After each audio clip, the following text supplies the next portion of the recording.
Bonjour, je suis Agnès, rédactrice pour la revue diocésaine Carrefour d'Alsace. Et tous les mois, je vais vous présenter une sélection de livres pour vous.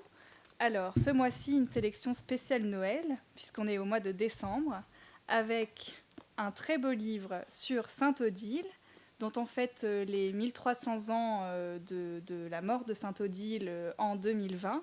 Et à cette occasion, Marie-Thérèse Fischer, qui est spécialiste de Sainte Odile et du Mont Sainte-Odile, sort un beau livre-objet, comme vous pouvez le voir. C'est vraiment un livre qu'on a envie de feuilleter, qu'on a envie d'ouvrir, avec des très belles photos, des facsimilés. Enfin voilà, il y a beaucoup de choses, des thèmes très différents.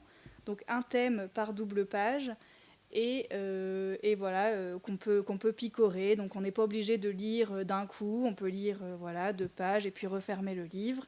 Des thèmes très documentés.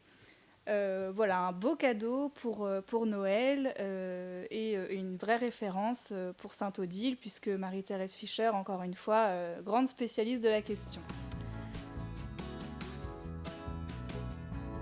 Pour les enfants, puisque Noël, c'est une fête qui est beaucoup consacrée aux enfants, je vous propose un petit livre avec 24 histoires de Noël pour attendre Jésus.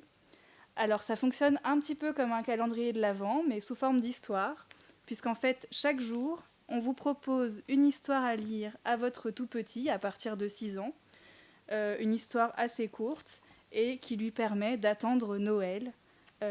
Voilà, une histoire pour le 1er décembre, par exemple, qui explique le sens du calendrier de l'Avent.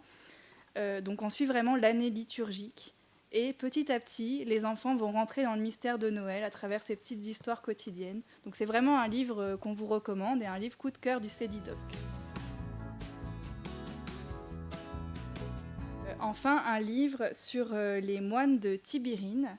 Donc on est en plein dans l'actualité puisque ces moines vont être béatifiés le 8 décembre à Oran. Et en fait, ce livre nous plonge vraiment dans l'univers de la vie de ces moines.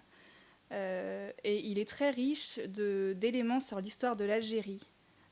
Et même si on ne connaît pas bien l'histoire de l'Algérie ou l'histoire de ces moines, c'est très accessible. Vraiment, ça se lit très facilement.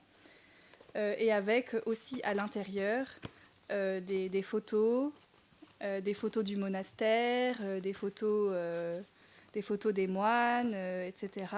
Donc on comprend vraiment le sens de leur vie donnée et le sens aussi de leur sacrifice qui allait jusqu'au martyre. Et donc voilà un livre que je vous recommande pour mieux les connaître et du coup mieux les prier quand ils seront béatifiés. Voilà, merci beaucoup de m'avoir écouté et au mois prochain.